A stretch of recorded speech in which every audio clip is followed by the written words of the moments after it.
sebelum kita menunggu jawaban dari kelompok 2, Ibu sedikit akan menjelaskan mengenai silem dan flame itu ternyata sebelum silem mengangkut air, nah silem harus melalui pengangkutan ekstravaskuler.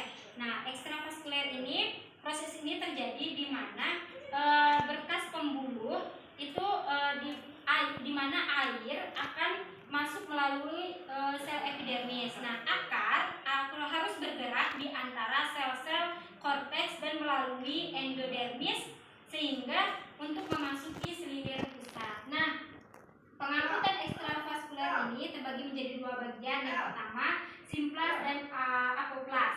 Nah, simplas itu apa sih? Simplas itu merupakan pengangkutan di mana sel mengalir melalui celah atau noktah di mana dinding sel dan membentuk aliran plasmodesmata.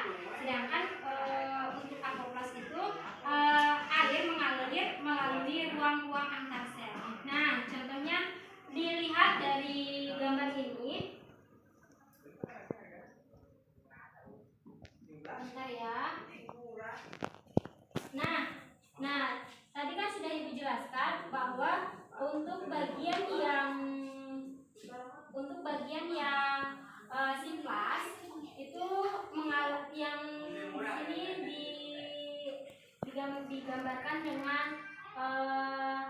seperti ini ya, benang-benang ini yang warna biru itu merupakan simplas. Dia air itu akan melewati celah-celah atau noktah pada dinding selnya. Nah, selanjutnya itu apoplas. Nah, apoplas itu dia akan mengalir sesuai dengan celah-celah pada ruang-ruang pada dinding selnya. Nah, seperti dilihat ini. Kalau lebih jelasnya kita lihat di bagian ini ya. Nah, ini dia. Perbedaannya terlihat jelas ya. Jika yang biru ini simplas ini dia melewati celah-celah noktahnya. Sementara kalau yang apoplas itu dia melewati melewati ruang-ruangan antar selnya. Nah, ini dia. Nah, mengerti sampai situ? Mengerti ya? Kalau sudah mengerti, silakan kelompok 2 untuk menjawab pertanyaan dari kelompok 1. Saya akan menjawab pertanyaan dari kelompok 1. Fungsi pertama dari mawar berduri adalah sebagai pertahanan. Banyak sekali binatang pemangsa yang senang memakan bunga, seperti binatang herbivora dan serangga. Mawar merupakan tumbuhan serangga dan tidak berakar yang bisa mencapai ketinggian 2-5 meter. Fungsi mawar berduri adalah sebagai pengait untuk berpegangan dan merambat menuju datangnya sinar matahari, atau bagi mawar jenis lambat. Mawar berduri juga melindungi tanaman dari bahayanya erosi. Selain menghalau hewan pengganggu, duri ini juga berfungsi membantu bunga mawar tumbuh merambat. Duri ini mencengkram batang tanaman atau tiang penyangga di taman sehingga bunga mawar bisa merambat terus ke atas. Sudah? Jawabannya bagus ya. Sudah mengerti kelompok 1, paham? Paham. Kalau sudah paham, silakan simpulkan untuk pembelajaran kalian, untuk materi kalian. Silakan simpulkan terlebih dahulu.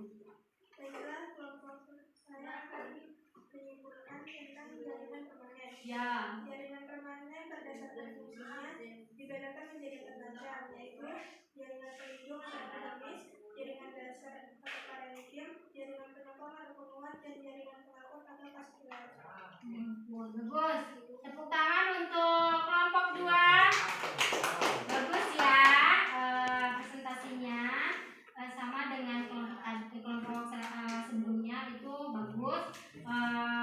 Silakan tutup presentasinya. Baiklah, itu hasil dari kelompok kami akhiri. Assalamualaikum warahmatullahi wabarakatuh. Waalaikumsalam warahmatullahi wabarakatuh. Tepuk lagi. Silakan duduk ya. Nah,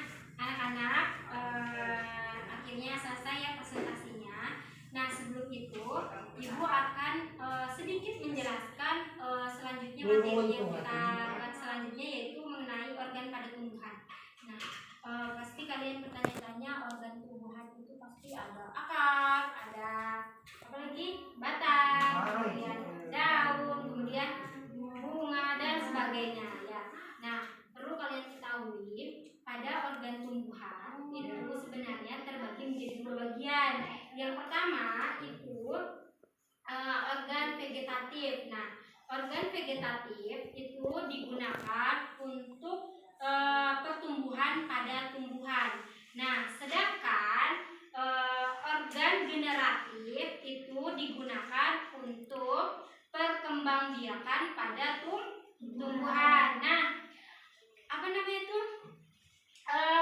Organ ini sudah dicatat? Sudah. Kalau sudah ibu hapus ya. Nah, kalau yang belum dicatat, silakan pinjam catatan kawannya supaya kalian bisa baca di rumah ya. Nah, organ vegetatif. Nah, contohnya seperti vegetatif apa? Akar, kemudian batang, kemudian daun. Nah, itu merupakan organ bagian vegetatif. Coba ibu akan bertanya lagi, vegetatif tadi apa? Organ vegetatif, organ untuk biasa yang digunakan untuk pertumbuhan pada tumbuhan. Nah, sedangkan organ generatif itu merupakan organ yang digunakan untuk perkembangbiakan pada tumbuhan. Contohnya organnya itu seperti bunga. Oke, bunga, kemudian buah, kemudian biji. Ya, itu dia organ pada tumbuhan. Nah, pertama kita akan membahas yang namanya organ vegetatif, yaitu akar. Nah, akar itu sebenarnya terbagi menjadi dua bagian. Yang pertama itu akar primer. Nah, kalian tahu akar primer itu? Akar primer itu adalah akar yang tumbuh sejak embrio dan hingga tumbuhan itu mati. Nah,